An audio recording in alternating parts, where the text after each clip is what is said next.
बोलो श्री परमात्मने नमः। पूर्व श्लोक में जित बुद्धि के आश्रय की बात बताई, अब आगे के श्लोक में उसी बुद्धि के आश्रय का फल बताते हैं। बुद्धि युक्तो जहाँ तीह उभे सुकृत दुष्कृते तस्माद्योगाय युज्यस्व योगः कर्मसु कौशलम। बुद्धि समता से युक्त मनुष्य यहाँ जीवित अवस्था में ही सुकृत दुष्कृते पुण्य और पाप उभय दोनों का जाति त्याग कर देता है। तस्मात् अतः योगाय योग समता में युज्यस्य लग जा, क्योंकि कर्मसु कर्मों में योग ही कौशलम कौशलता है। अर्थात बुद्धि युक्तो जहातीह उभे सुकृत दुष्कृते, समता युक्त मनुष्य जीवित अवस्था में ही पुण्य पाप का त्याग कर देता है, अर्थात उसको पुण्य पाप नहीं लगते, वह उनसे रहित हो जाता है। जैसे संसार में पुण्य पाप होते ही रहते हैं पर सर्वव्यापी परमात्मा को वे पुण्य पाप नहीं लगते, ऐसे ही जो समता में निरंतर स्थिर रहता है उसको पुण्य पाप नहीं लगते। समता एक ऐसी विद्या है जिससे मनुष्य संसार में रहता हुआ भी संसार से सर्वदा निर्लिप्त रह सकता है। जैसे कमल का पत्ता जल से ही उत्पन्न होता है और जल में ही रहता है, पर वह जल से लिप्त नहीं होता, ऐसे ही समतायुक्त पुरुष संसार में रहते हुए भी संसार से निर्लिप्त रहता है। पुण्य पाप उसका स्पर्श नहीं करते, अर्थात वह पुण्य पाप से असंग हो जाता है। वास्तव में वह स्वयं चेतन स्वरूप पुण्य पाप से रहित है ही। असत पदार्थों शरीर आदि के साथ संबंध जोड़ने से ही पुण्य पाप लगते हैं। अगर यह असत पदार्थों के साथ संबंध न जोड़े तो यह आकाश की तरह निर्लिप्त रहेगा, इसको पुण्य पाप नहीं लगेंगे। तस्माद्योगाय युज्यस्व, इसलिए तुम योग में लग जाओ, अर्थात निरंतर समता में स्थित रहो। वास्तव में समता तुम्हारा स्वरूप है, अतः तुम नित्य निरंतर समता में ही स्थित रहते हो। केवल राग द्वेष के कारण तुम्हारे को उस समता का अनुभव नहीं हो रहा है। अगर तुम हरदम समता में स्थित न रहते तो सुख और दुख का ज्ञान तुम्हें कैसे होता, क्योंकि ये दोनों ही अलग अलग हैं। जब इन दोनों का तुम्हें ज्ञान होता है तो तुम इनके आने जाने में सदा समरूप से रहते हो। इसी समता का तुम अनुभव करो।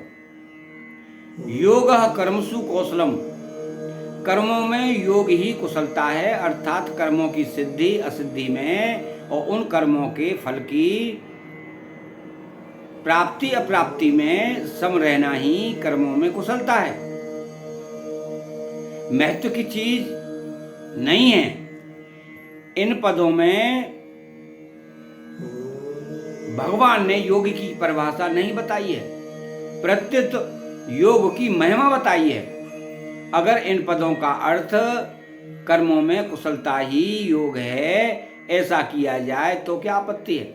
अगर ऐसा अर्थ किया जाएगा तो जो बड़ी कुशलता है से सावधानी पूर्वक चोरी करता है उसका वह चोरी रूप कर्म भी योग हो जाएगा। अतः ऐसा अर्थ करना अनुचित है।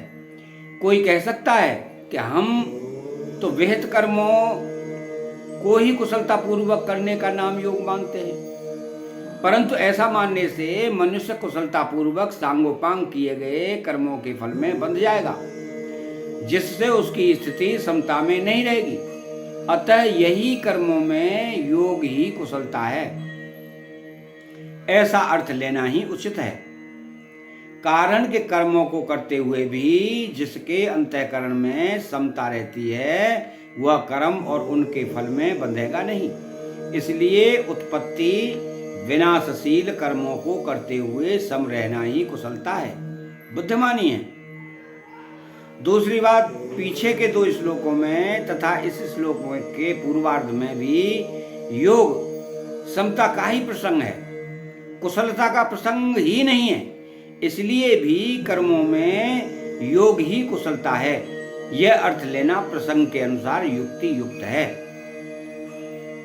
इसके परिशिष्टि भाव में इन श्लोक में आए योगा कर्मसु कौशलम पदों पर विचार करें तो इनके 2 अर्थ लिए जा सकते हैं।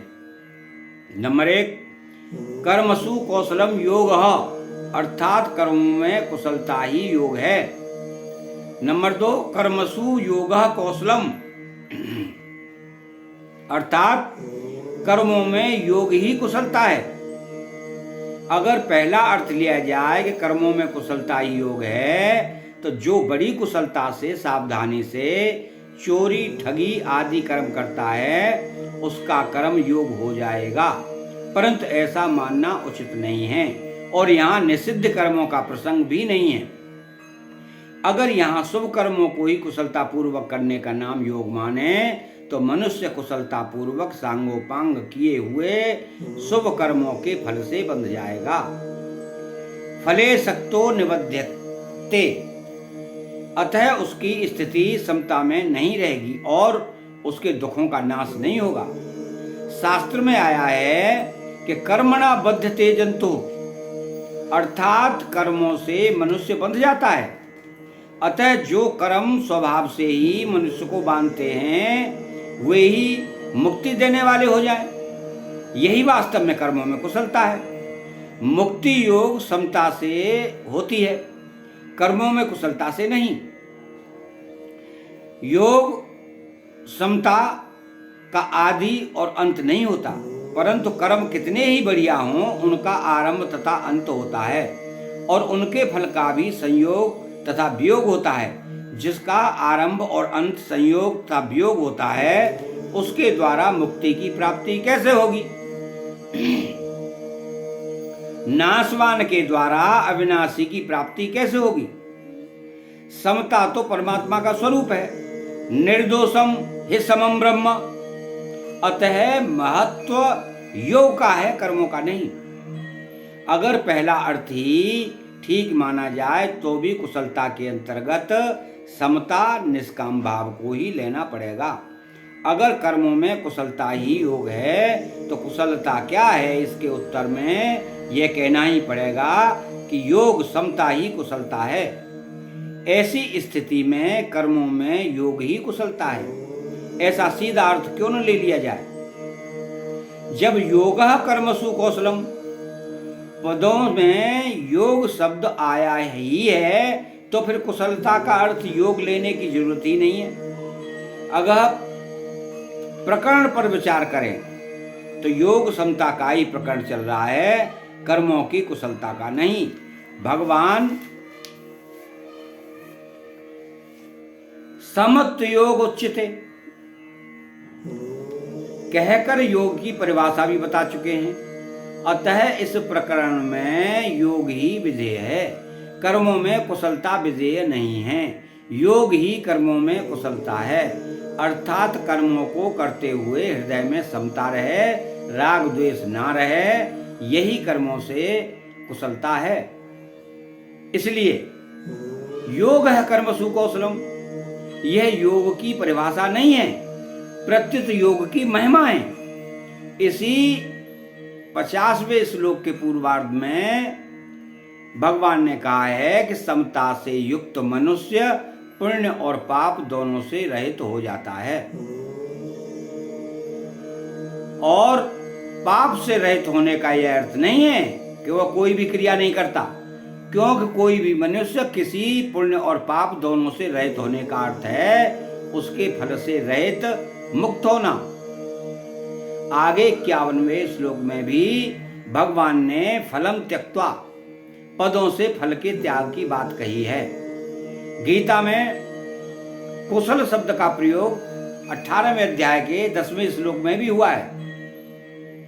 वहां अकुशल कर्म के अंतर्गत सकाम भाव से किए जाने वाले और शास्त्र निषिद्ध कर्म आए हैं तथा कुशल कर्म के अंतर्गत निष्काम भाव से किए जाने वाले शास्त्र विहित कर्म आए हैं। अकुशल और कुशल कर्मों का तो आदि अंत होता है, पर योग का आदि अंत नहीं होता।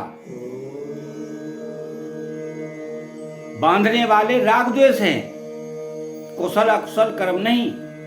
अतः राग पूर्वक किए गए कर्म कितने ही श्रेष्ठ क्यों न हो, वे बांधने वाले हैं ही, क्योंकि उन कर्मों से ब्रह्मलोक की प्राप्ति भी हो जाए तो भी वहां से लौटकर पीछे आना पड़ता है। गीता के 8वें अध्याय का 16वां श्लोक, इसलिए जो मनुष्य अकुशल कर्म का त्याग द्वेष पूर्वक नहीं करता और कुशल कर्म का आचरण राग पूर्वक नहीं करता, वही वास्तव में त्यागी, बुद्धिमान, संदेह रहित और अपने स्वरूप में स्थित है।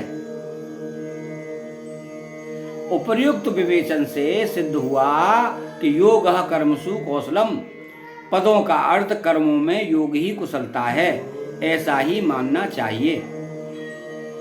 भगवान भी योग में स्थित होकर कर्म करने की आज्ञा देते हैं। योगस्थः कुरु कर्माणि, तात्पर्य है कि कर्मों का महत्व नहीं है, प्रत्युत योग समता का ही महत्व है। अतः कर्मों में योग ही कुशलता है। ये 50वां श्लोक समाप्त हुआ। चैनल को सब्सक्राइब करें, बेल आइकन घंटी को दबाएं और कमेंट में श्री राधे कृष्णा लिखें। जय श्री कृष्णा।